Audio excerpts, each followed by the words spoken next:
All right, man. We have a first edition of TDM Sports, TDM Talk, ThemDamnMexicans podcast. I got a special guest. Got my boy Rudy Garza, the Morning Star, right? Yes, sir. There he is, live in the flesh, man, in the building. How's it going, man? Man, it's wonderful. Life is wonderful. The life of the morning star is always wonderful, no matter what you believe and what you see. Yeah. Okay. Yeah, I like the name, man, and then we'll get into really all that. Man. I'm like, so how did you get started? How did you get? So how did you get into wrestling? For those that don't know, you are what would you independent professional wrestler? I believe because I'm in reality wrestling, I Okay. believe the top independent promotion outside of TNA in the United States. I mean, I am a professional wrestler. Yes, I'm in the independent scene, but I'm a professional wrestler. Yeah. I do this. If I don't get paid, I'm not doing it. If you're not paying me the good enough money, I'm not gonna do this. And it sucks to say that because a lot of people think that you gotta start low. Nah, man. Like, And we just talked about this, Yeah. right before we actually hit record. We talked about the term or the phrase, I paying believe dues. I'm getting paid. I'm a professional, right? Yeah. Just like anybody else. Yes, I might not be getting paid like the real not the real just the big name professionals, right? Yeah. Like in WWE or in like New Japan and like everywhere else in CMLL, like all the big AEW names and and all stuff, that. big companies. Yeah, I'm not there, but shit, I'm on TV. I'm in the CW. Yeah. I've been on TV multiple times, so Yeah. it's like it's not like I'm doing this like in a backyard or in a dumpster or in a warehouse. Like, no, I'm doing it in No, big you're time, doing big it, yeah. TV. And there's Right? nothing wrong. I think we take too much into consideration the fact that like you said, when people may feel a certain way, like, oh, if you don't pay me, I'm not going to do it. Yeah. I'm like that with a lot of things as well. Like when I do the podcast, it's a I hate to say it, but it is a pick and choose type of thing. You have to. If I don't just know you off the rip, or I have no real interest in interviewing someone, then yeah, there's gonna be a price because this costs money. The equipment, Yes. my time. You know, I've had guests where they no showed me. I'm like, bro, that I could have been doing something different. So I understand what you're saying. All of it costs money, so you got to get your money's worth. And then the business is the same way. You Business. know? It's just It's business. like people expect me to like drive hours to another show that I've never booked, to hopefully get booked in a Rumble, to get paid nothing, to drive. I'm negative loss. This is a business. I'm a brand, right? And I've done this for almost 6 years, and majority of it has been in reality wrestling.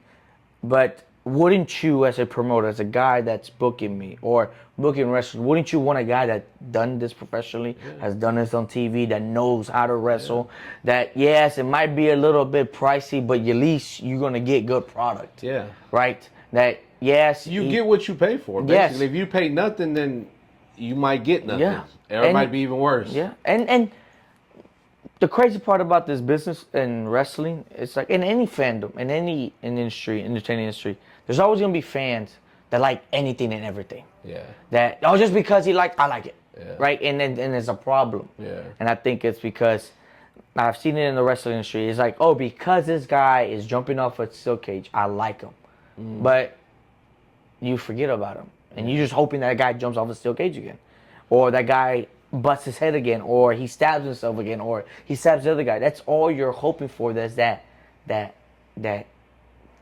I don't know, that weird fetish that people have. I get what you're saying because so as a fan of Yeah. wrestling in general, I even listen to podcasts, you know, and then I don't remember which one I was listening to, but they talked about.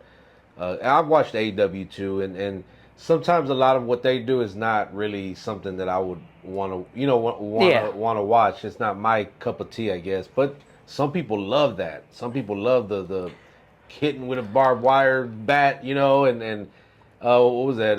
Moxley, where he got it stuck on his back, Yeah. you know, like that. That's crazy. I'm sorry, you're never gonna pay me as much money to do that stuff. I love my body. I love my life. I'm Yeah. not that crazy. I love myself too much to put myself into that much damage, and it doesn't result into more, right? Yeah. Like, how much more did it advance you to do that? Or invest the company, or invest the match, or invest the person that that you're wrestling. At the end of the day, the whole goal of this business is to advance the company you're working for, to advance the person you're working, and advance yourself. If those three things are not working, why am I going to do it? Yeah. Right? I can do that without any of those things. Like, I just had a match Saturday, and it was one of the first matches that the crowd was completely silent through my entrance, through everything. I was so used to, and before I got hurt, was my music hit, instant mirror, boos, hated, people hated me. But this is the first time that, because we have a new crop of fans, and I've been out for so long, that I was like, oh man, it's crickets. And most guys hear that and they're like, oh no, whatever. But I was like, okay, let's work. Adjust. We gotta adjust and we gotta work some things. Yeah. But like, in that whole thing, all I did was a little bit of wrestling, a lot of beating ass, and 2 moves, and that's it. And that's all I do. It's like, all I did was talk to the fans. I talked shit to the fans. All I did was interact and make the fans want to be part of the match and interact to the match. Because at the end of the day, there's roles for each match. There's a role for where you at, and it's a role for everything that people do. And this is not like what people say, this scripted is fake. No, it's like you got to understand your role, right? It's like in a boxing card, you have all these things, right? The main event should be the fight that everyone's watching and seeing, right? And that's the most exciting. And yeah, you might have like the first match be a little bit exciting and like, oh man, that was nice. I know it was nice, but they're never gonna outshine the main event. And if it does, that's the main event's fault. I was about to say, sometimes it does. No, and it does. You have a fight on the undercard that's like, oh shit, that's the best fight of the night. Yeah. Because then, when you get to the main event, you're like, it was okay. But that one fight, a couple fights, the fight before it or whatever, that stole the show. Yes, and that's okay. And sometimes it's gonna happen. Yeah. Right. But you gotta understand, is like, my job is to win. My job is to do the job and to get my cards up. I am graceful to whatever it is we got to do. But like me as the opener, as a wrestling perspective, is that I'm here to and this is kind of like contradicting what I'm about to say, because it's my personality. When I come out, no matter if I'm the first, second, or last, I'm gonna steal the show. My job is to outshine everyone, right? Yeah. But I know my spot in the card, and I know what my role is.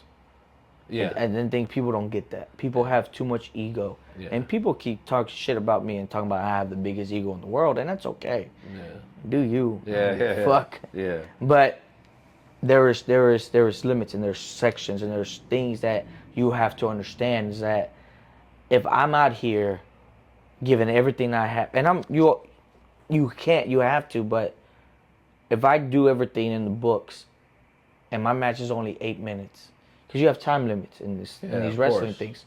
You can't go on forever. Yeah. But if I have 8 minutes and the main event has 12 minutes, but I do more stuff and try to go balls off crazy in the 8 minutes just because I'm wanting to be selfish. Yeah.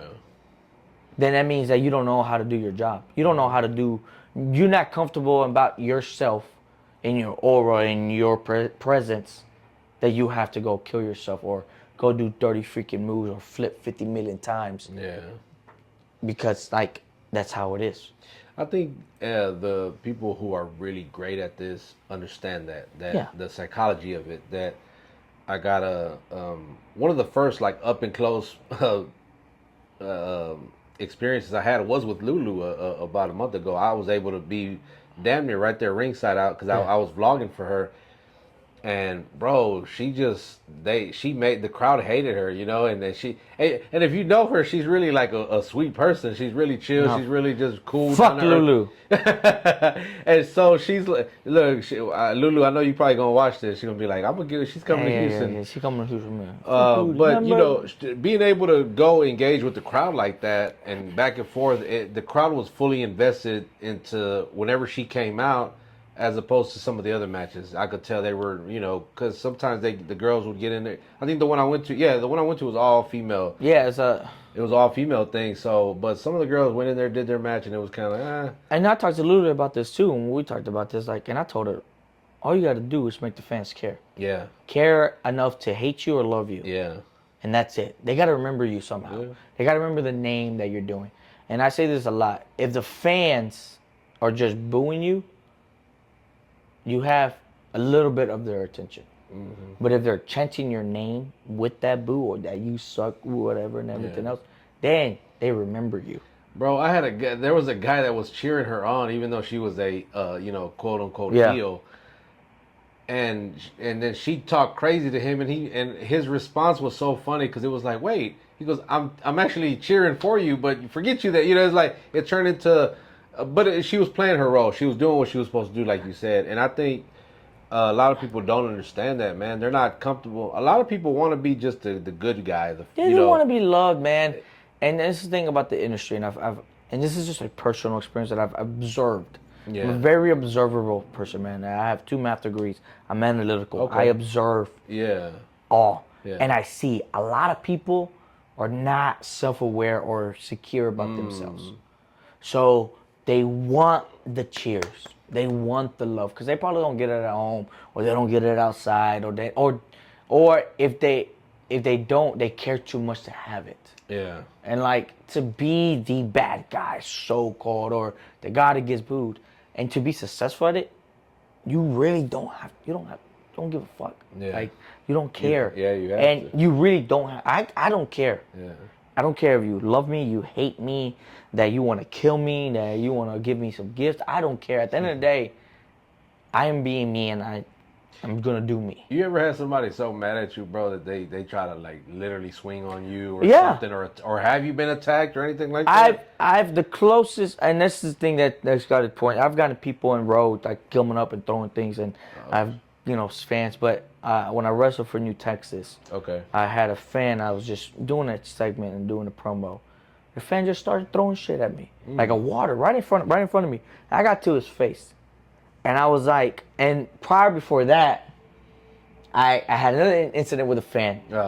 But the promoter was like, yo, this is a big investor, or one of the people that, sponsors. Yeah. Don't be so rude. So in my head, I was like, business. So I had to calm myself down, but I wanted to smack the fuck out of that dude so bad. But I was like, nope, not business. Because at the end of the day, this is just business. Yeah. This is never personal. This is never anything. The goal is to draw money, to get people in the door, and to put ass in seats. I think some people can't differentiate when there's between that business and taking it personal, right? Because sometimes the lines can be blurred, but but again, if you continuously tell yourself, okay, it's just business, don't take it personal, because a lot of times people's egos get hurt, and like you said earlier, and that's where I seen an incident not too long ago with Alberto Del Rio, El Patron or whatever, I think, where he went into the crowd out there in I think it was in Mexico, or was it in Mexico? Yeah. Okay, you know what I'm talking about then. Yes. Okay. And they were like, he lost it, and went into the crowd. And I mean, we've seen it in the NBA when the Pacers jumped in the crowd and started swinging on the fans. And that's why I asked, because one of the first times I ever seen anything like that was Bash at the Beach. Hogan, NWO, he joined, he's a third man. People are throwing shit all in the ring, bro. Throwing drinks at him. I think one hit Scott Hall in the head, RP Scott Hall. And I've never seen anything like that. And I've been watching wrestling since the 80s, the Junkyard Dolls and the Iron Sheiks, and and I've never seen people just throw trash into the ring like they did that night. I knew something. I was like, this is crazy. And that's the thing. And it sucks that we give so much leadway to the fans. Right? We give so much leadway to the fans, and yes, the fans are the reason why we're getting paid, because they pay for the tickets, they get it. Yeah. But the reason you're here is because of me. You're here to watch me. Yeah. I didn't beg you to come pay for me. Yeah. I didn't tell you to go buy the ticket. I just told you I'm about to whoop someone's ass, and you're paying the tickets, and you do it. right? But the fans think that because I'm paying this money, I can do and I say can do whatever what the F I want. Yeah. And no, that's not your case. Because at the end of the day, if you put your hands on me or you throw some things, you're going to get some repercussion. That's how life works. This is real life streets. I'm sorry. I'm not a person that you think, because at the end of the day, when you cross those lines, you cross those lines. Yeah. Right? I get it. You could throw things at me. You can like throw water. You could throw things. But when it gets violent, it's a wrap. It's a wrap. I don't know if you saw that video of like Zilla Fatu. The fan came out and he was all done. He throwing Zilla Fatu put him in his ass. Yeah. But that's how it's supposed to be. Like you can't. I've seen it plenty of times back in again, I go back to the WCW days too. I remember seeing guys jump in the ring and then stomp them out, and swing on them and everything. But I mean, at that point, it's fair game, bro. Like, I'm not gonna put my life on the line because you feel like you could do what the fuck I could do. Yeah. People don't realize, and this is just life. This ain't just wrestling. Like, people think that their actions don't have a reaction or consequences to their actions. It's at work, bro. If you swing at me, I don't give a fuck if we're on the clock. You swing at me, I'm swinging back. Yeah, we gonna get to scrapping. Bro, yes. Like, at the end of the day, because it's a lack of respect, right? And in the wrestling industry, it gets a little bit more blurred, and you see it. Yeah. Especially with like the women and like friends being so close and trying to be so like, bro, like chill out. Like, you don't have the right to do anything you can do. Now, there are consequences. Other wrestlers can do what they want. They think they can do it. But for me, on the other hand, like, there has to be a thing. Yeah. I am who I am. When you see me in the ring, I am who I am outside and inside the ring. I'm not a guy that plays a character. Yeah, that's you. I am not a guy that plays a character. Yeah. The guy you're booing is a guy you're going to boo outside. Like, the only people I treat better than the people I treat in the fans or in the ring is my own family and the loved ones. But that's different. I should not treat my mama the same way I'm treating the guy in the ring or the woman I'm yelling at or the grandma that's going out and going crazy. No, it's like I'm not. Other than that, it's different. Yeah. Right? Business is business. I got to handle my business. I got to do what I got to do. Right? And if you don't like it, you don't like it. Yeah. But at the end of the day, you're invested and you're interested in that match. Yeah. And that's all that it should be. Yeah. But it's not. Yeah. Because motherfuckers think because they're paying the ticket, they can do what the F they want. Nah, I already know, man. So you mentioned you're with Reality of Wrestling, right? Man. How has that been? How long have you said you've been with them? How many years? This is gonna come up. I debuted 2019. Okay. Summer Champions. This Summer Champions coming up will be my 6th year. Oh, wow. Right? It'll be my 6th year with Reality Wrestling or just wrestling in general. Yeah. How did you even get in with that? Because I know that couldn't have been easy, or well, at least not now. I know maybe back then it might have been a little different. To be honest, I'm a collegiate athlete, so I was time after I graduated, I came down back home, and my buddy was like, "Hey, you want to go to a wrestling event?" I was like, "Sure." It was cheap NXT Takeover. I said the story a few times that it was when Andrade won the NXT title against Drew McIntyre. Okay. Right? That's a match I saw. And I told my buddies, like, I like this environment. Yeah. It's like, I like the energy. It reminds me of a track meet. It reminds me of me competing. And he's like, oh, man, Booker T has a school down the street. You should do it. You should do it. And I'm like, nah, man, I'm good. Like, I just like it. Yeah. He's like, nah, you should do it, bro. I think you're really, really good at it. I was like, okay. So Thanksgiving, I went and I was like, yo, first person I met was Booker. Oh. And it was like, yeah, I'm interested, and I did it. And a month later, Booker T saw me. He was like, man, you pretty decent. You're good at it. So you should stick with it. And I was like, all right, cool. And I stuck with it. And the rest is history, man. Yeah. Like, it was nothing like, it was never my dream. Nothing. I just wanted to feel the boredom in my life that I had from athletics. Yeah. That I was like, let me go on, and the rest is history, man. Like, would you run track? Yeah, I was a track. I was a hurdler, man. Nice. 4x4 mid distance runner, man. Where'd you go to school at? Dillard University is a small private school, man. Yeah. Okay. The thing is, like, the things I know now about collegiate and athletics, Yeah. I wish I knew when I was younger. I was the first in my family to go.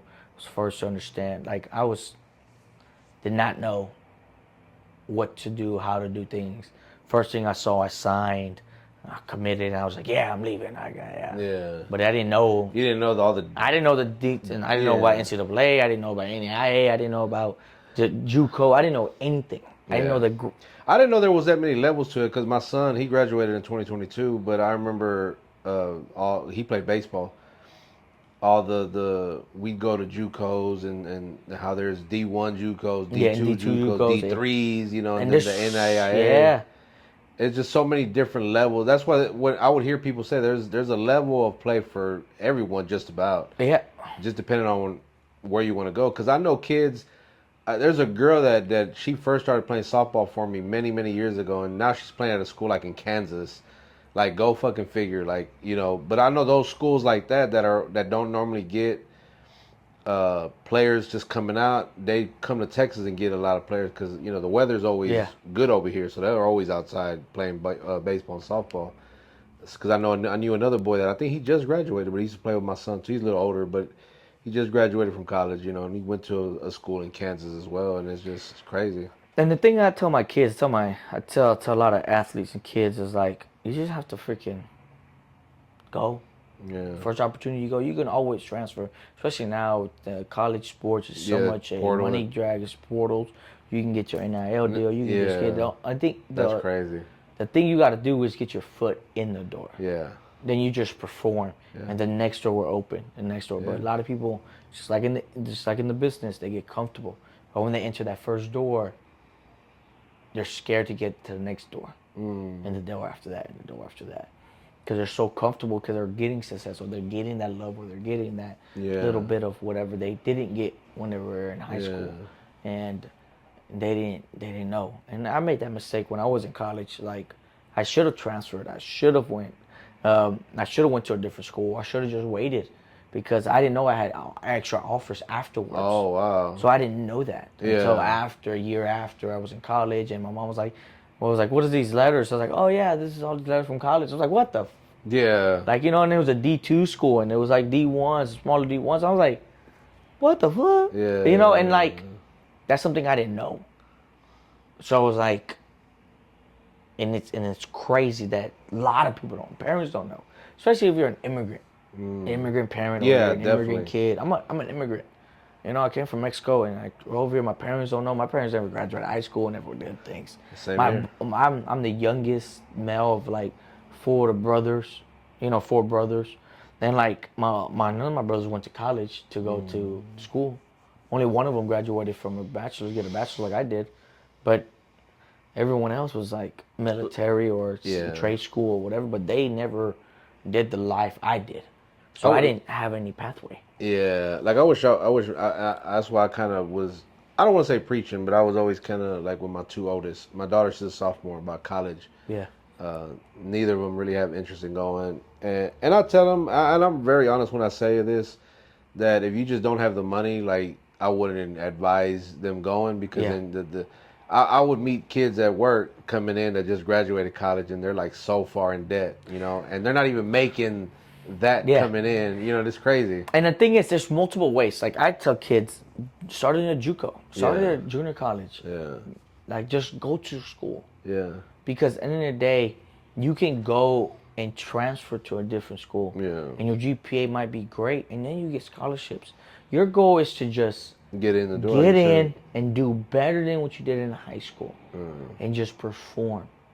You just have to get in and perform. Did you go to high school here in Houston? Or I went to high school in Rosenberg, man. B.F. Terry, man. Okay. Down there, man. Small school. When I went, the district's getting bigger. But it was only 3. No, they got way more schools now. Yeah, they got way more. They got like 6, about a 7th, about to be built. 8th, about to be the year after. Yeah. But it was only 3 of us, man. 3 schools, and it was small, and it was competitive athletically. But like, I didn't know. Even then, like, the education system isn't as good as back then as it is now.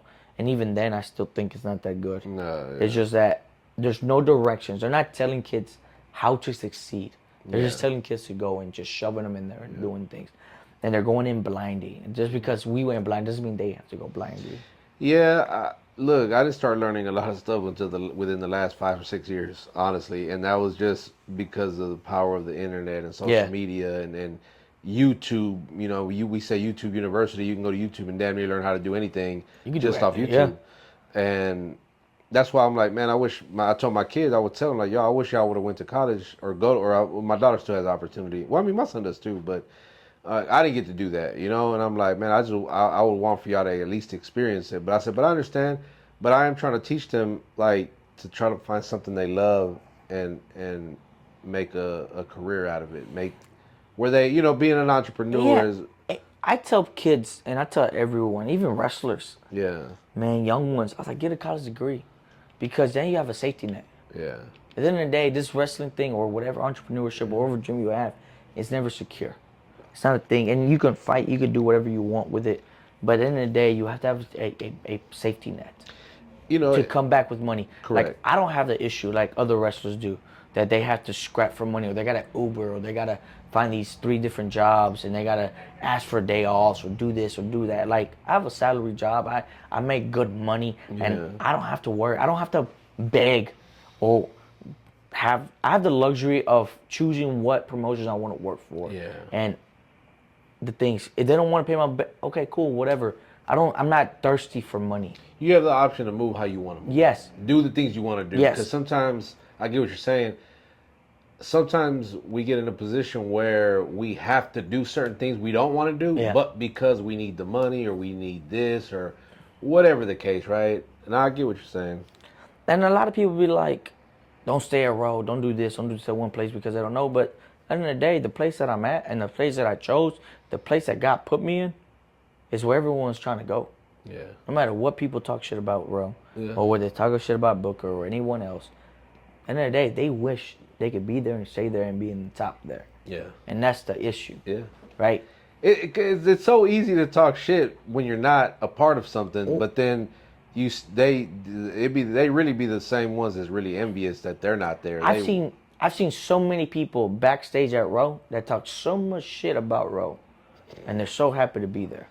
That's and crazy. It's sad and it's funny, but it's okay. It's a good grace of things, man. Like, anyone can have anyone can talk shit about it just because they're not there, or you don't get the opportunity, or when they got the opportunity, they didn't shine the way they thought they shined. They dropped the ball. And drop the ball. It's okay, and it's okay. Yeah. People just have to accept it and just be like, fuck it. Next time, I got you. Or I'm gonna get better, and I'm gonna come back, and I'm gonna show you that I can get better. But people don't want to take responsibility for their own fucking actions. Yep. That's a lot these days, and that's just anywhere, whether it's work, whether it's fucking life or anything. Like, I coach high school softball.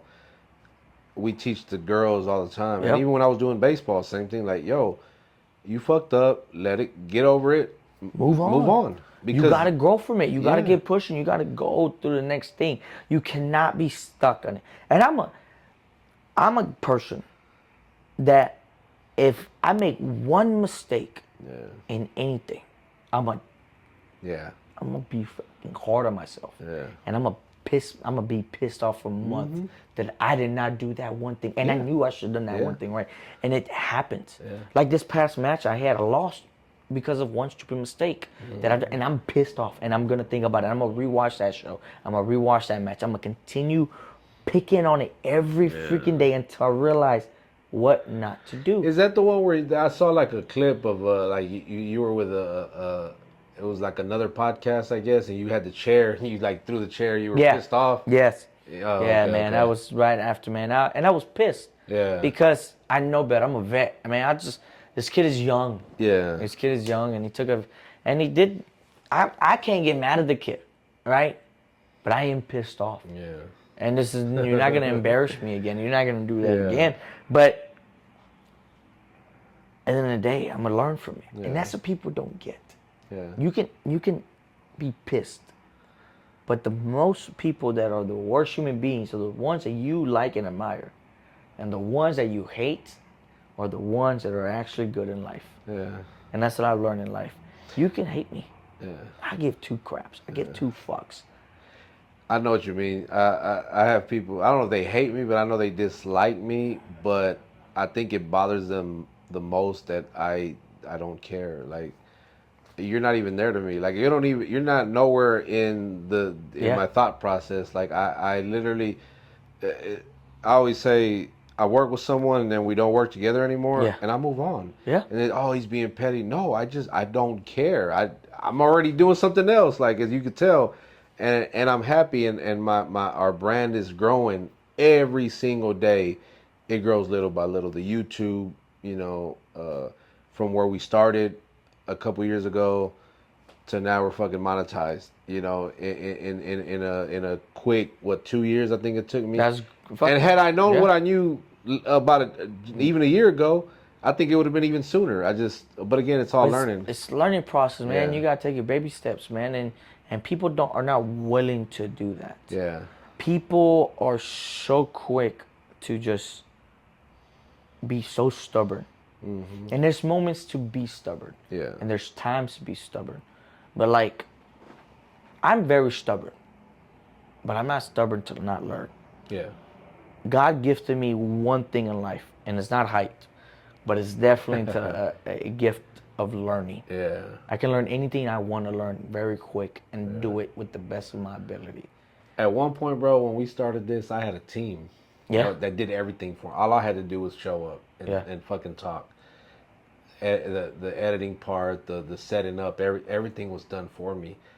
And when that group left, I was like, okay, what do I do now? I said, you know what? It's time to crack open YouTube University and figure this shit out somehow. And then little by little, and you see, it's just, here I am, So I completely get what you're saying, bro.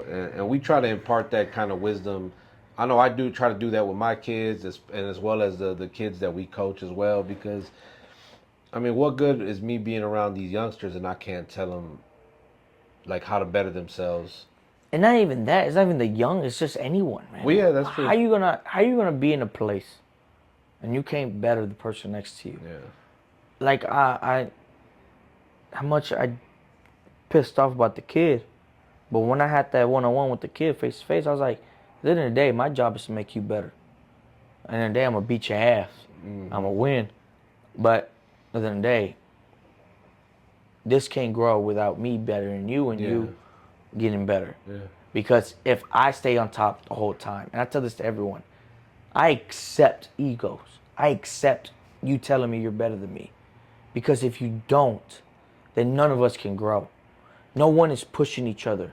Yeah. No one can grow and move forward, and nothing can learn. If you can't take criticism, and if you cannot accept others being better than you, or you can accept that someone's coming up and becoming almost close better than you, then you will never grow. You will stay the same, and you will stay at the level you are, and your time of shine will always dim and burn. I always say, when you get too close to the spotlight and you can't handle it, you will crumble and burn. Yeah. Right? Yeah, trust me, I already know. We had a situation with a certain person that we had a big shoot video thing, and the guy self-admittedly, I folded too much. They felt it was too much pressure, and it kind of, I don't say ruined, but some of the shots were definitely ruined because the guy was just nervous and stressed about the whole thing, and that was crazy to me. But I mean, hey, sometimes it be like that, man. Like people get around you, and not to say that I'm just this big time person, but I mean, shit. Sometimes they get around, they're like, oh man, like or I bring in guests and we have the interviews, and they'll be like, man, I'm nervous. Like, nah, we're just gonna talk. We're just having a conversation. Just chill and relax, man. Be you. And that's the thing that people don't get, and I don't understand. Yeah. Because we get a lot of NXT guys, WWE guys, people backstage, and they just freaking out. Yeah. And I'm like, bro, like, why? Yeah. They're just regular human beings. They put their pants on one leg at a time. One way, man. They just make more money than us. That's it. That's it. That's just it. That's it. They just make more money than us. But in the day, they don't want to get, they get treated like that every single day with every single person. Mm-hmm. And they come in this place, and they're technically coming in as a peer. And there's some guys that have that ego and be like, nope, I'm better than you. Don't fucking talk to me. And I get it. Go do you, baby. Yeah. But most of the people, nah, cool ass people.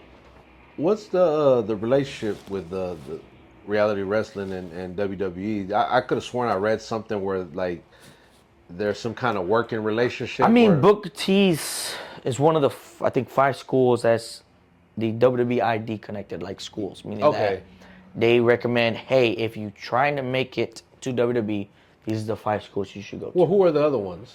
I think the Knox with Rikishi School, Seth Rollins School. What's another one? The Dudleys, I think. Booker's, and there's another one, Evolution. I don't know. It's Okay. It's one of them that's not really a WWE legend guy, but he's been known to produce a lot of great guys. So Which is surprising because like all the other ones you named are people that were yeah, they're all impactful, legends. fucking- Yeah, they're all legends. So you got these WWE legends. So, but WWE out of the 5 schools, Booker T is the only one that does TV product. Yeah. So it's like that's So the yeah. thing. So how important is it, bro? Like you being Mexican, a Mexican wrestler, and really, there's a long line of, I guess I would say, of history with Mexican wrestlers. Like who? Well, let me rephrase that. It was like it's like a 2-part question, Yeah. basically. Like, how important is it to kind of, and we talked about this just a few minutes ago about just keeping that heritage, representing and being proud of being Mexican. As a wrestler, because we see it more now. You know, we see Penta, we see Phoenix, even Dominic. You know, see him speaking Spanish and doing that, and then of course you got your CMLs, AAAs. Yeah. You got so much, and then I'll wait for that, and then I'll give you the second part. I think it's important because the last time in America, like in American tradition wrestling, like WWE, a world champion was Latino. I mean, people say Cody Rhodes because Mom was Cuban, but it's Rey Mysterio, man, the biggest name, like Rey Mysterio, and before that was Eddie Guerrero, right? You don't count Del Rio? Oh, and Del Rio, shoot, I forgot. Yeah. I mean, once again, Del Rio was the last one, right? Yeah. After Rey Mysterio. Yeah, it was after Del Rey, Rio, it and was Del Del Rio Rio. was the only one that's really was from Mexico. Yeah. He literally was a Mexican Yeah. that won the world title. Technically, he's the first Yeah. Mexican world champion I think that I've seen. I know they did like Pedro, but I don't think he's Mexican. No. But he's the first Mexican world champion, like true descent, true. like real Mexican Like, from immigrant Me- from yeah. Mexico. Because Ray Boom. is from San Diego. San Diego, and Rey They're both Mysterio from and Eddie was states. from El Paso. El Paso, Yeah, yeah. and they got Mexican and I'm very proud. Oh, yeah. Right, but Del Rio was the first one, Oh. and we have You're had right. we had little glory here and there as like tag champions and NXTs and like all that, but like other than that, Damian Priest was the next Latino that won the world champion, right? And they say Cody Rhodes, right? He's half. I didn't even know that about Cody Rhodes. Yeah, That's crazy. he's every time I get posted in these Hispanic heritage posters of like all Hispanic, he's- Cody Rhodes is there. I would never have guessed that. Yeah, I That's never insane. met either, but he is what he is, man. But like I love seeing the whole Latino movement. I just wish, and I think sometimes it's the language barrier because Del Rio wasn't.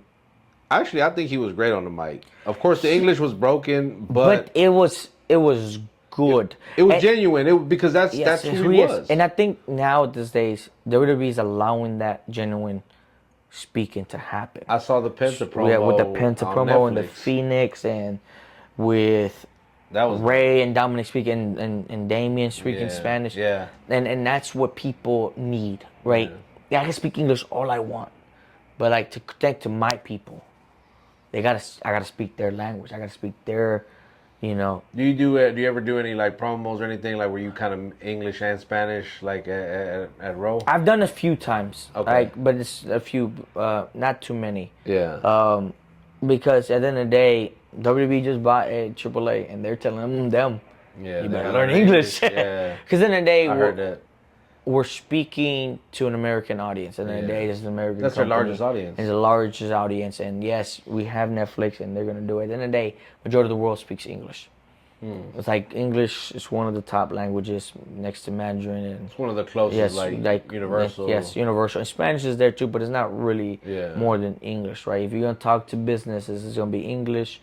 It's gonna be Arabic or it's gonna be Mandarin, right? It's gonna be those three because those are the three powerhouses in the country, right? And you gotta do it. And I get it. You gotta speak English, but don't kill my culture, right? And I've seen that a lot. A lot of people sacrifice the culture just to make it into the business. And if you watch me, I don't speak it, but I show it. If you look at my gear, my gear is 100% Aztecan, Mayan, all straight up. For sure. And it's Aztec warrior. Aztec, and it's about that. Because in the day, that's our ancestors, right? That's my ancestors. That's who I came from. That's my people's blood. That's what blood I'm from. And a lot of people don't represent it. And you see the Del Real sometimes, but you know he's aristocrat. And then you got Escobar doing it right, and he's doing it right, and he's representing his people, and that's how you should do it. And he speaks great English too, right? I just can't wait until he finally gets that push. He's one. When he first started coming out, I was like, okay, I like what I see. And he's good, man. We got a lot of Mexicans, man. And we got the Garzas, Los Garzas, bro. We got Humberto and we got Angel, man. And I don't really know if I'm related to them. I've heard, I don't know. Oh, well. You know, and the Garza family. And you need a Garza faction. Yeah, and I don't know, and people keep throwing it out there. And I talk to my family, and like, yeah, we have family in Monterrey, and like, there some of them, whatever. Might be. But I don't know. Maybe. Who knows? But at the end of the day, I can't. I'm trying to think of any women that are Mexican that are. I know we have Latinas. We have Stephanie. Vaquero. Oh my gosh, you know, that girl. When I first saw her, where was this at? It was in New Japan. Me and my buddy Dan. We went to Vegas. To watch Julia. For a New Japan show. We were big Julia fans. We still are. Right, we were big Julia fans. Like, oh man, she's coming to thing. We go and we connect. So we were trying to like, okay, we're just a business trip. We're not booked, but let's see if we can work New Japan. Let's see if we can connect to New Japan. Let's see. But we also go see Julia. Yeah. I saw Stephanie Vaquero in that same show, and I told my buddy, bruh, she is phenomenal. Not she's good for a woman. No, she is good. She gets it. Yeah. She maneuvers right. She's strong. She presents her aura. Her presence is great. And I was like, man, she's gonna be something one day. And they're like, and this is before she got big. And I know talent when I see talent. And I was like, man, she's gonna be big. The next thing I saw her, New Japan pushed her to be the strong open champion and everything else. And she had to match with Julia, and then she had to match with Mercedes. Then she had to match with AEW. That I believe she made that match great because she's that good. The next day, she got signed to NXT, and I was like, and look at her now. That woman there, yes, she's Chilean, but all her greatness came from Mexico. Yeah. And she gives it back. That's what, you know who's another one that I was going to mention too on the men's side that I totally forgot, but he's actually not Mexican, was Conan. Yeah. He's actually Cuban. Yes. But I remember watching him in WCW. But he represented that Mexican culture. He represented that Mexican culture. But he knows how important that Mexican culture and style is. Lucha Libre, back in the day, it still is. It's a big thing. Yeah. It's a part of the culture. Just like in Japan, it's part of the culture. Yeah. We're just now back into the culture. Yeah. Right? But at the end of the day, it's like, I wonder why it's like that, because wrestling's been around forever here, but it's never really caught on. It's territorial. I was just gonna say maybe because it was territorial at the time. It's like you got your spot, you got that spot, and it was always a circus act here. Yeah. It was always a circus act in America, and now it's becoming big. And Vince McMahon had the vision that it's not a circus act; it's bigger, right? Because and even in Mexico, it was never a circus act.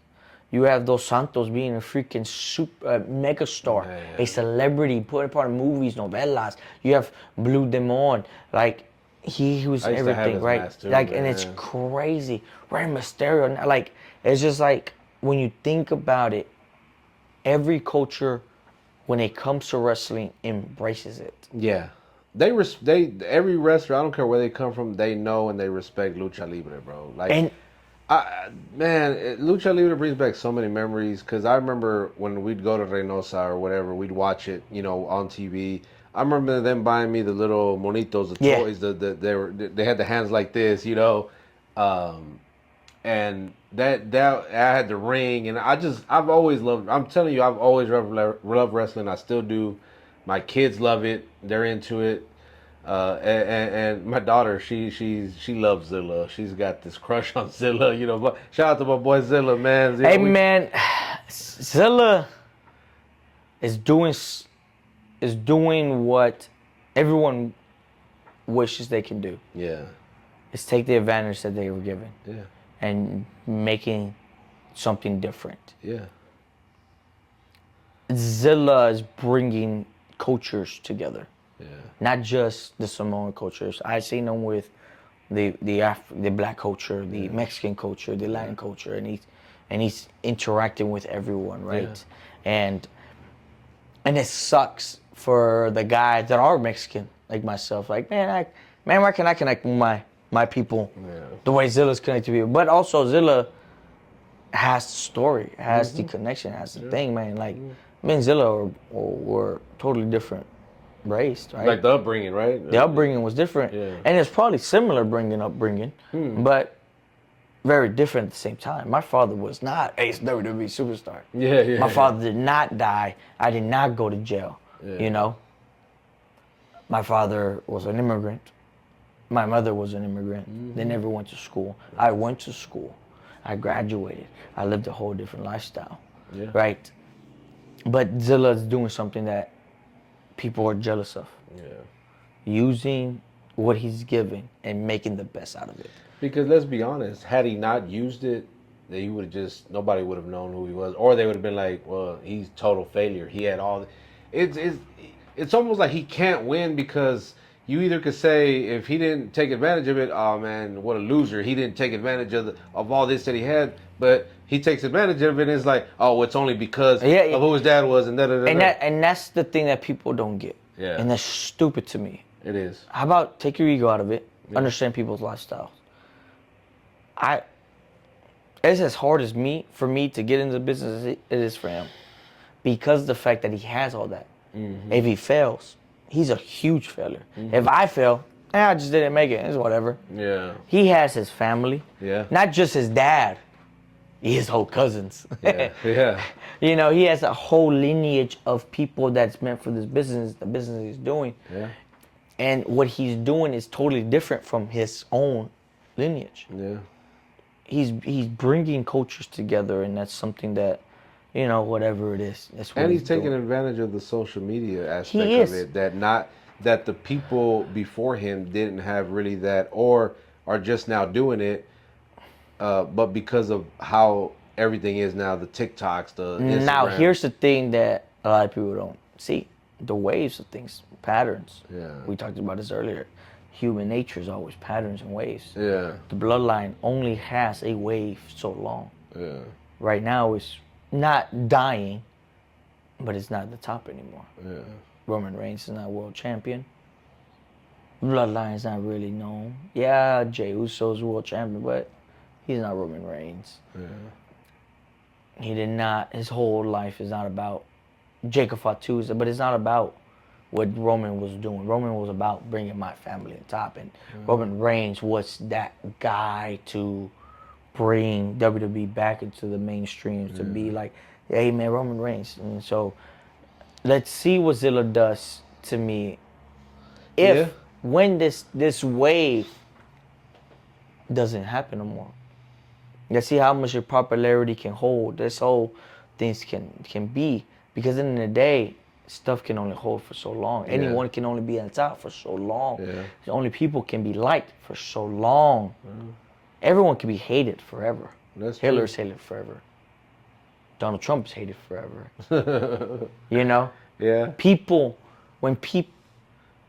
Hatred is stuck with people longer than love or whatever it is. Yeah, people will hold on to hate for forever, bro. Yes. And they don't care because they feel like they have a point to prove. And it's crazy because the person you hate probably doesn't give two shits about how you feel if we're being honest. Because we said this earlier, like, people can hate me. What are we going to do? Me and you said we're going to keep going. Yeah. Well, I don't care what, if you hate me, I'm Especially if I don't know you. Yeah, keep watching, because it's only going to get worse. You're going to keep going and keep watching at the end of the day. Like, and that's what people, and I tell people all the time, the Zilla run ain't going to last that long in the independent scene.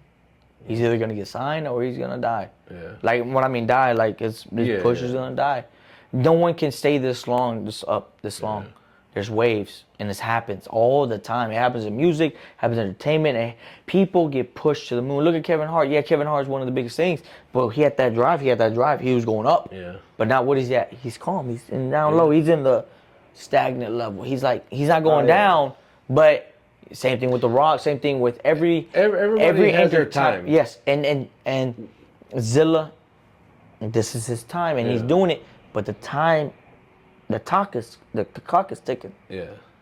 And what's gonna happen next? What are basically? you gonna do? Yeah. When it comes to the time that you can no longer rely on your family's push. Now it's on you. And the good thing about him is that he's created different avenues. Yeah. But let's see if those avenues that he created will sustain him. Yeah. There's no wrong. This is just the truth. No. And this is reality. Now, I tell people all the time, prove me wrong. I love it, and I'm okay with it. I'm a mathematician. Yeah. You got to prove me wrong. Yeah. The bread and butter, right? I can tell you 2 + 2 = 4 because it's proven fact. Yeah. You have 2 fingers, and you have added another 2 fingers. You have 4 fingers, right? That's right. I'm all about facts. Now, if I say something that's possibly true, but also possibly false, if I'm wrong, I can accept I'm wrong. But if I'm right, you got to tell me I'm right. Yeah. You know. Which you're not really going to get. No. You know. You're going to get scored and everything else. I don't give a fuck. That's how it is, though, because when you're wrong, oh, yeah, you're going to hear it. Yeah. Oh, I thought this, and that was going to happen. And people are going to take this the wrong way, too. Yeah. People are going to be like, oh, Rudy's just hating. No, I'm not. Yeah. I give credit where credit's due, baby. Yeah. Zilla do you, baby. Yeah. Keep doing what you're doing. Yeah, no doubt. But don't get stuck in that wave, baby. Yeah. Make your own wave, and you have, and let's see if you can go hold on. And we said this earlier, man. It's easy to get complacent in that wave, in that, you know, that's like with us, with what we're doing with the brand. We're always looking for ways to kind of like level up, so to speak, and do something that we haven't done before. Because eventually people get tired of the same old thing. When we do these events, we're going on our 6th one, Embrace the Culture this year.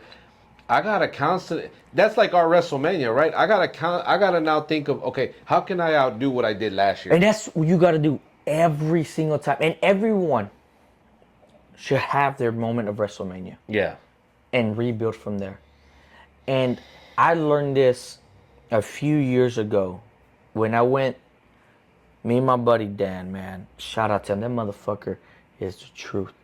Any wrestler or any entertainer is trying to get to understand how entertainment is, or especially wrestlers. Yeah. To build your character, to build what you need in the ring. That you should go to that motherfucker. And you should pay him a shit ton of money. Fuck that. This dude is busy and he's going some places. And you're going to hear his name in or out. Because we went to WrestleMania when it was in Dallas. Okay. When Stone Cold came back. Yeah. We're like, let's go to WrestleMania. We had nothing booked. Right? It was in Dallas. WrestleMania, Stone Cold versus Kevin Owens, right? Main event 9-1, right? Yeah. We went to all of the indie scenes, right? I wasn't booked. I wasn't booked anywhere, right? So we just went. Our goal was like next year, our goal was to make something of ourselves. And he did. We did. But I got hurt. He did it. Right? He's not a wrestler. He's just he's great in the mic. That's like I believe he's the next Paul Heyman. He is the next genius of the freaking business. That's dope. Right? And I'm always forever hype that man up. Right? And anyone that knows him understands, or anybody that worked with him would be like, man, thank you. Because he makes anyone look like a star, even if they're not. I've seen a lot of people in this world, in this business, that are not stars or not presented as stars. But right when he touches them, when that highlight video comes or that promo package comes or that promo comes, they'd be like, "Oh man, this dude this girl, this lady, this guy looks like a fucking $1,000,000 And bucks." it takes someone special to bring that out of someone, because I think when you have that vision, and you got to be able to see beyond what's on the surface to be able to do that. Yes. Because again, and I say that from experience. Not that I've managed everybody, but me coaching youth sports. Sometimes kids come to me, or the parents are like, he's not really that good, but you see we'll that let potential. him come try out. We'll let him come practice with us, and I'm like, you know what? I see something in there. You see something that others don't see, and you see it a different vision. And I've always had that. And that's the thing that a lot of people don't get or do, right? And it's sad. A lot of people have a horrible vision of this business, and there are a lot of promoters that just have money and they just want to throw things out and hire things, and book people. I've seen guys in WWE that come in the indies and they wrestle this guy that getting pushed, and it was like, yeah, this guy's the worst person I've ever fucking wrestled in the world. Why would you make me wrestle? You hyped him up for no reason, right? But I've also seen guys that are very good and never get the opportunity in their life. But that's their fault, right? They don't want to be that pushy. They don't want to be that egotistical. I went to Glory this Saturday, and I told every guy that I was talking to, I was like, man, fuck this humbleism shit. You don't need to be humble. You're great. You're great. You're the main event. You're the fucking main event. I need you to be like that, because if you're like that, if you're like, oh, I'm not that good, then it sucks to be you, buddy. Yeah. Because I'm taking that spot because I am that spot. And I will always be like that. I always accept and guaranteed, I always love people to bring their ego into it, because your ego brings your best. Your ego brings the best version. And it might be the nastiest version. It might not be clean, but it's your best version. And when that best version comes in, you can clean it up later. Yeah. I like how you mentioned the underrated part. Like, who's one wrestler to you that stands out that you think will never reach their full potential? That was underrated. That was a great worker, great promo skills. And this anywhere, any promotion, anything, just in general. You know what's crazy? And this is, I'm gonna give you one that's in the top. Christian Cage is now getting his props, but in reality, this guy understood everything. Yeah.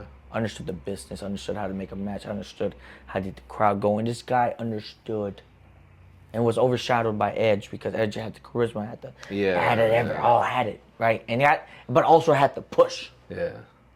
Christian did not. But if you understand him and you see his work and you see it and you hear from other people and from an eye of understanding the business, you see like this guy gets it, and I wish this guy would have got his flowers. Yeah. Christian Cage, right? But in the independent scene, man, Eric Lockhart. Okay. Right here, Rowe. If you see, I hope y'all get the chance to see this. If you watch his matches, all the matches he's in, right, that I'm not in. If you watch him and you watch all his matches, they're always good, because this man understands and gets it, and he makes it the best. But not just for himself. Yeah. But he puts everyone in the best position possible to make themselves look good. Yeah. I always say this man doesn't get signed. He's definitely going to get signed to be a coach in the WWE, because this man fucking gets it. And also another person, Aiden Cristiano. Okay. And this is just a personal thing, because this guy gets it too, right? He's in an older stage. He's older. He's way older than me. Right, but he gets it too. Like, once again, that man should be a coach in WWE. He should be a coach and get paid to train guys to understand this business to the max. Yeah. Right, and those two guys should always get their flowers and understand, because people, and this is them getting in their own way, right? And I've talked to them and I've told them multiple times. Yeah. But those two guys should definitely be somewhere and everywhere. Because and it doesn't have to be wrestling. It just has to be continuing to make this business better because they do. Putting them in a position where they Yes. can make the future better. And someone always has to be the one that puts the light on them. Yeah. And if I'm the one, that's great. And if I'm not, that's okay either, right? Because people don't get it. And I had this conversation with my girl, and we were talking about matches, and she was like, she's not a fan, but we were watching matches, and she's like, oh, this one entertained me because the guy was getting more or this and that, right? But I didn't like this, I didn't like that, but I like this, but I like that. But now that I see it in your views, I understand it and I get it now, right? Because at the end of the day, yes, we're here to please the crowd, but the crowd doesn't understand how we work. You might like the oohs and ahs of the match, of the flips and the dives and the dying and the guys getting murdered, but that's all you remember of the guy. You don't remember the guy's name. You don't remember who won, who lost, right? But you do remember the guy that had a boring, so-called a boring match. But you remember the guy's name. You remember the guy's attire. You remember the guy's music. You remember everything else. So I'm gonna give you someone that what you just said. Yeah. That's who I think of was Dean Malenko. No, ring gear, very black. Comes out, no smile, no. Hey, the crowd, you know. He comes out, the man of 1,000 hoes. He comes out, he has his match, but I remember his fucking name because he was just so technical, man. And I don't know, his matches were just always good to me. It didn't matter who he wrestled. It was always like, and I think he's still a coach or he's like a trainer. I think he's in I don't know if he's still in AEW. He was in AEW last time I remember. Yeah, but he's definitely one that to me didn't have the pizzazz. He didn't. Yeah, nothing. I mean, that charisma. He was him, and that was it. But just imagine if he did. Yeah. Eddie Guerrero was getting to that point of fading, but the charisma finally came in. That Latino heat. Yeah. The thing. And they were like, confidence, man. That cockiness. Yes. And that was like, oh. Yeah. You're someone. You're something. Just imagine if Dean Malenko had that, or if who else? Someone that says they're so great, but they're not that great. Because Kurt Angle was one of those guys. It's very technical, everything, but he had charisma. He was so okay to make himself look dumb. I ain't gonna lie, and this might be blasphemy to a lot of people, but when I think of, like, I used to say, and I don't know if now I debate about it, but I actually put Kurt Angle over Bret Hart as far as technical and I get arguments a lot with my buddy Dan. He loves Bret Hart. He thinks that he's great, Bret Hart. His favorite wrestler is Shawn Michaels. Okay. But he loves Bret Hart. And that's weird. Yes, and it is weird, right? But I told him, Bret Hart sucks to me. Yeah. Bret Hart is boring. Bret Hart has nothing, right? But he was one of those guys that made someone feel real because he was himself. At the end of the day, when you're yourself, you're always going to make money, right? Because people can relate to you, man. Yes. Like, people can be like, okay, well, I can't relate to The Rock because he's just fucking, he's fucking jacked. He's a movie star, But also, The Rock is very entertaining. Yeah. He's very lovable. Yeah. He's very very funny. Everything very funny. Stone Cold didn't become Stone Cold until one, he hurt his neck. So you got to understand how to work. And he's to become himself. And he said, fuck you, who you are, fuck the boss. And you related to him because who he is. Right? Shawn Michaels was so good because he was so, he just had so much aura, so much charisma. Roman Reigns, no one can relate to, a lot of people can't relate to him but his own people, but you like him. Yeah. Because he's a good-looking guy. He has the presence. He beats people's ass. He's a cool-ass dude. Yeah. Not everyone can be that guy.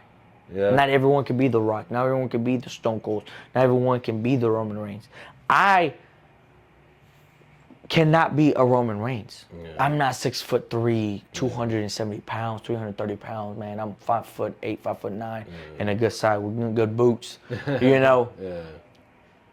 Mexican. But I have fire, I have charisma, I have mouthpiece, save my fucking ass. and I have good looks.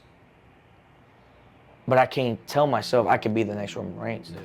I can only be the next Rudy Garza. You gotta find your lane and be. Right, I have my own lane to live, right? And I can't live that thing. But maybe I can break that lane. Maybe I can break that staircase. But at this moment, I cannot be everyone. A lot of guys are issues because they want to be the next Roman. They want to be that Roman spot, that Cody spot, the thing. But in the end of the day, our truth is making as much money as a lot of people. So is the Miz. Man. So is a lot of people. Like you got in this business, you have to understand your lane, and I get it, and I love that people think that they're good, that people think that they're the best. But at the end of the day, if I can half-ass my work and I'm better than you, you are no close to being good. Mm-hmm. I know a lot of people that strive and that lift a lot of weights, that do a lot of cardio, that try to get their physique right, but I come in and be me, and I mean, countless wrestlers have been from WCW to all of them where they're these jacked up guys that the type of guys that Vince McMahon liked, but no charisma, couldn't talk on the mic, couldn't really wrestle. They just looked the part, and they were being outshined by guys who really were maybe half their size and could. That's why like the Rey Mysterios, the Eddie Guerreros, Chris Jericho's, those guys just. They overexceeded what people thought of them. Here's the thing when it comes to guys my size, right? We have to have everything right and perfect. We have to have the mic skills. We have to have the right body. We have to have the wrestling skills. We have to have the gear right. We have to have everything right. And if we don't, then we'll just become the greatest technical wrestler, or the guy that's a good mic, or just one category. Eddie Guerrero succeeded because of the fact that when he was like, all right, I have my body right, I can fucking wrestle, I can have a great promo, and I have the presence. Yeah. Bro, his music with the low ride and everything else, everyone knew he had it, what was going on. That was his presence. He had a good fire. He had a good mic. Yes, it wasn't the best English. It wasn't, but he Spanglish that shit up, but it was fire. Yeah. But then he had his good wrestling. He can wrestle. He can do Lucha Libre. He can do technical wrestling. He can do everything. Then he had his aura because he was Latino. That's the guy, Shawn Michaels, as well. He wasn't that big, but he had the mic skills. He had the charisma of Shawn Michaels. He had dances. He did the shimmy. He had everything else. He can wrestle. Yeah, he's a fucking athlete. But you see it, right? Yeah. Then you had guys like the Hulk Hogan, right?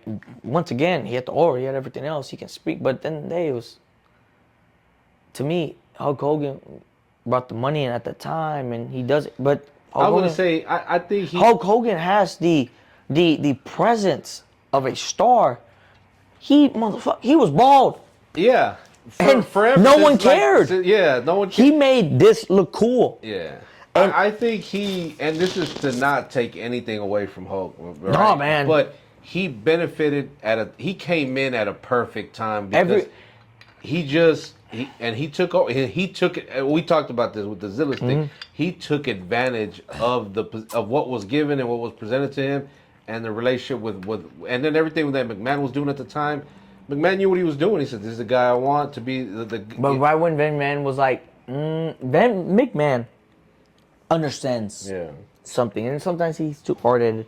But he knew Hulk Hogan wasn't gonna be the end-all be-all. Yeah. That's why he went to Savage sometimes. He went to Shawn. He went to Bret. He went to Warrior. And you saw it. At the end of the day, people get mad. John Cena was always the one to get back because at the end of the day, he made the ticket sales. He made the merch sales. At the end of the day, yes, he gave every people opportunities. God. And John Cena said this perfectly.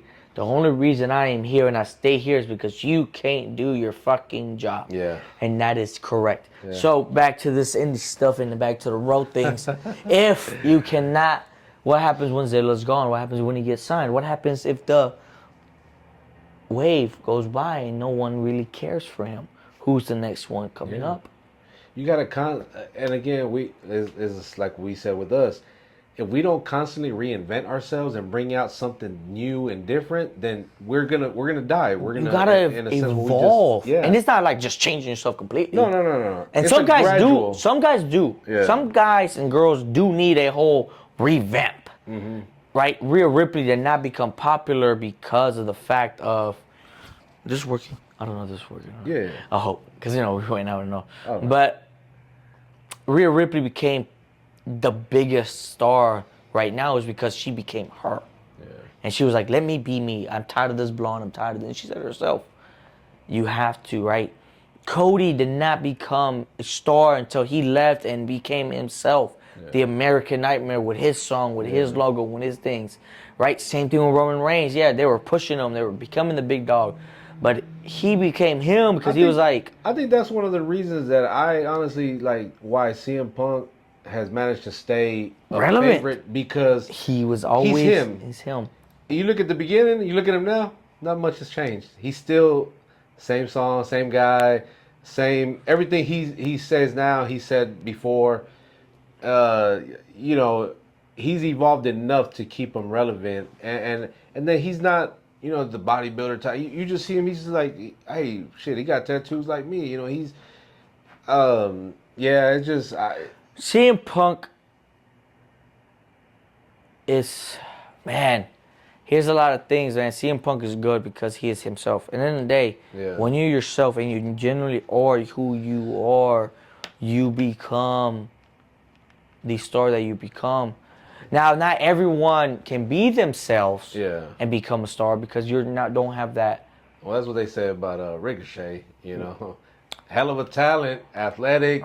You know, wrestling. You know, the look, but you get him on the mic and it's there's nothing there. If Ricochet could finally find himself, and he's finding himself, he's finally getting a chance to be himself.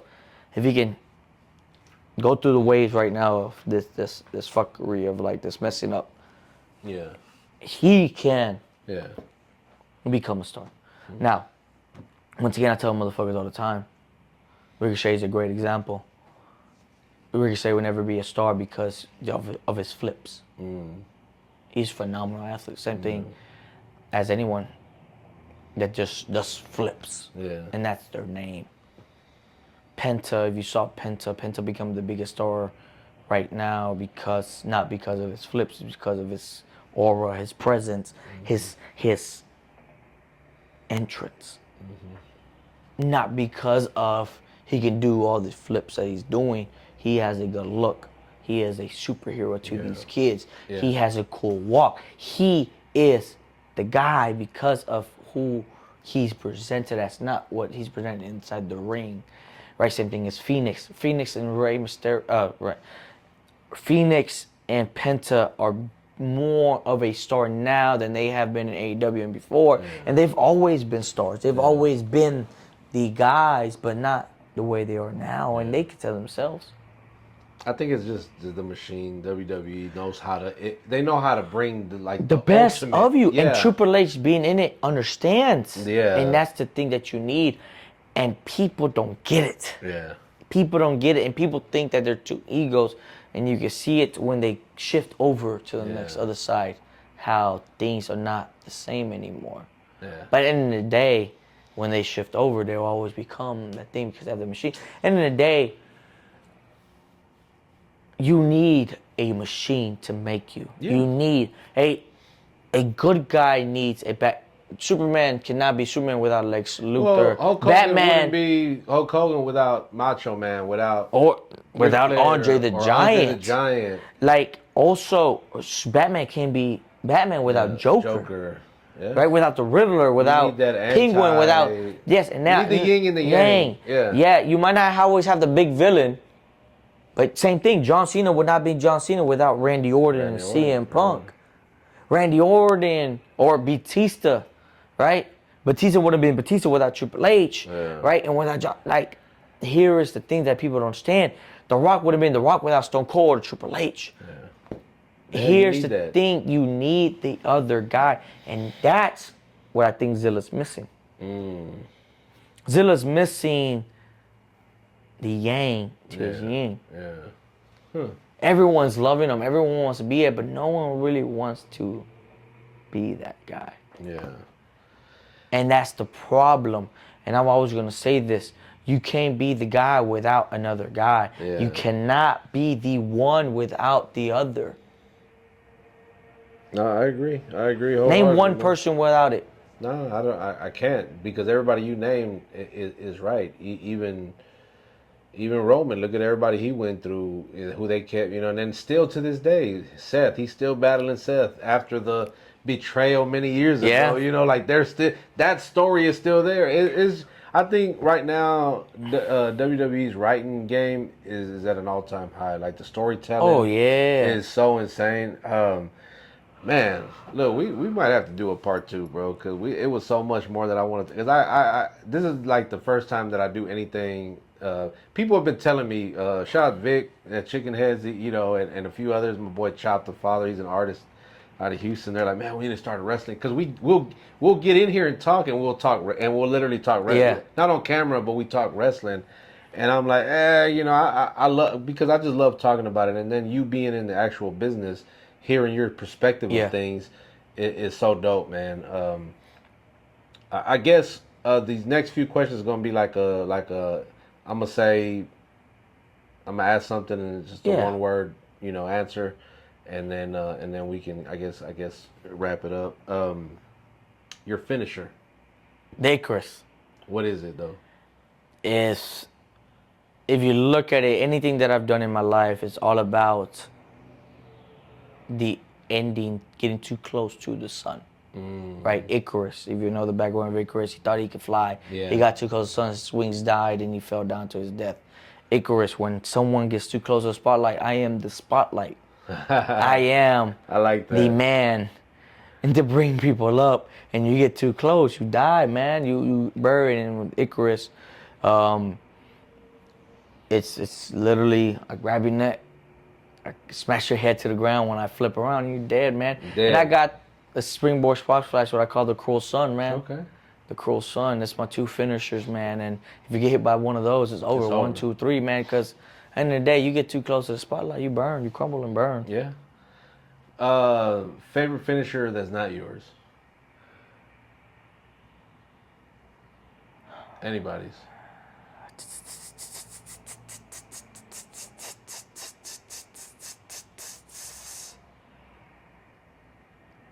I'm going to go with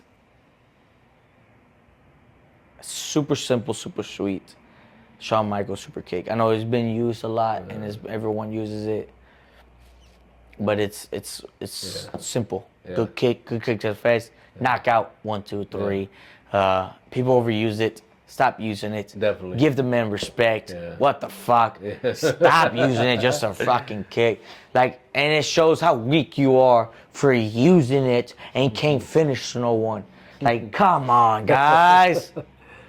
Favorite American wrestler? Favorite American wrestler has to be Shawn Michaels. Shawn Michaels. Man, the Heartbreak Kid, man. That boy is the man, the truth, the legend. Yeah. Yeah. Favorite Mexican wrestler? Mexican descent or Mexican? Mexican. La Barca.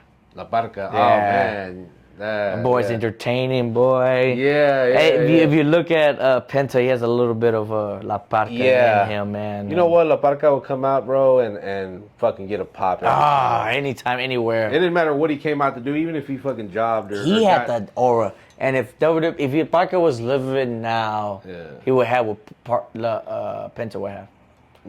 Because La Barca had it. He had the aura, he had the thing. Even when he was in Mexico, man, when he was in AAA, man, like that dude got it. He understood the business. He understood what wrestling was. Yeah.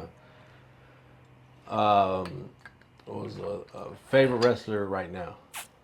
Wrestler right now alive? Male, yeah. Male and female. My favorite wrestler right now, female, is Stephanie Vercora. Okay. And I said this earlier, man. Yeah. That woman understands the business and gets it. She is phenomenal. Not just because she's a woman, it's because, and like, she's just great. And you can tell. She doesn't need to speak. She doesn't need to do any extra. She just has that ability to make people care, and that girl's just great. Right. favorite male wrestler, man, right now, it's Randy Orton, man. You know, he's only has probably a few more years left. Yeah. But that dude is fucking phenomenal. Still God is, damn. Still is. I don't get it. These last couple of like little, you know, incidents with the John Cena. That thing. It's great. It's Joe great. Henry. Like I fucking loved it. He made Joe Henry, baby. Yeah. And Joe Henry made himself, but that boy Randy Orton made him more. I loved it. I loved it, man. I loved it. Well, man, thank you for giving us a little bit of your time, bro. I mean, we had a great conversation. This is probably one of the longest interviews I've done, or episodes, I guess. I call them episodes because the interview I feel is more like just me asking a shitload of questions as opposed to just having this conversation. We definitely got to lock back in and do a part 2. Hey, man. And talk about some more. Shoot. We can talk about anything and everything, man. I have a mouthpiece that can shoot. No, I know. Like, trust me, there's so much more I want to say. But I was like, I ain't got that kind of time. But we definitely got to do this again. Yes, most definitely. We've talked about doing this for quite a minute. Yes. Now. It's always just been, you know, I always tell people, I was like, look, I'm just now getting to a lot of people like yourself who I've just been interviewing recently that we've talked about this for probably about a year or so. Like, yeah, man. But it's just we've changed studios so much, and then when we didn't have a studio, and I always try to want things to get right, and then I'm like, you know, well, finally we're here, you know. God makes it the perfect time always. Man, and I'm glad that I can finally speak to someone that's trying to enhance the culture, man. Yeah. And I've always done that, and it's been subtle, right? I've always talked about it, man. I'm always about the culture. I'm always about bringing the culture together. Yeah. And even if it's them hating me or loving me, I don't give a fuck. At the end of the day, the culture comes together, man. The culture needs to be shown in a brighter light. Yeah. And if I have to be that one, I'll be the one. I don't care. I'll be the sacrifice, man. I'll be that one that needs to be in it. Yeah. And you're doing it, and I've seen the small things that's happening, man, with the artists and the music, and I'm hoping that could be that wrestling tool that we can bring all that just together and bring more, and that can do it, man, because at the end of the day, man, the culture needs to be loved and be respected because our culture is one out of another, man. And we are unique and we are different, and people love our culture, but they also hate our culture. And I don't give a damn. Our culture is the best in the fucking world. And if you want to argue about it, fucking come on, baby. I love it. Yeah, we ain't hard to find. No, I'm not, baby. Hey, you got you a shirt, man. You know, got to represent. Look, y'all, the merch is now available. If you want to buy it, by the time this airs, the little drop, let them see what it says on the back. Yeah, y'all seen the back before. We would not apologize for embracing our culture and acknowledging our history. And it goes back to what you're saying, just about getting people to, you know, hey, people see that shirt and they love it. They tell me they love it. Now, if they hate it, they won't say it to me, but Hey, they truly secretly love it. That's why they can't say it publicly, bro. Like, we them damn Mexicans. Yes, sir. You gotta love La Raza, baby. Yeah. Eddie Guerrero says it fucking all the time, Hell baby. Yeah. Viva La Raza, baby, every fucking time. And if you don't love it, I don't give a damn. We don't give a damn, because we're going to show it loud and proud. Yep. Yes, sir. Hey, make sure you guys go follow my boy, man. We're going to put a link in the description. You guys can go hit up the Instagram. And just stay tuned for the part 2 of this. We'll do this sometime, hopefully pretty soon. Make sure you guys hit that subscribe button, man. And, you know, on that note, we are Them Damn Mexicans. Hey, yeah, boy.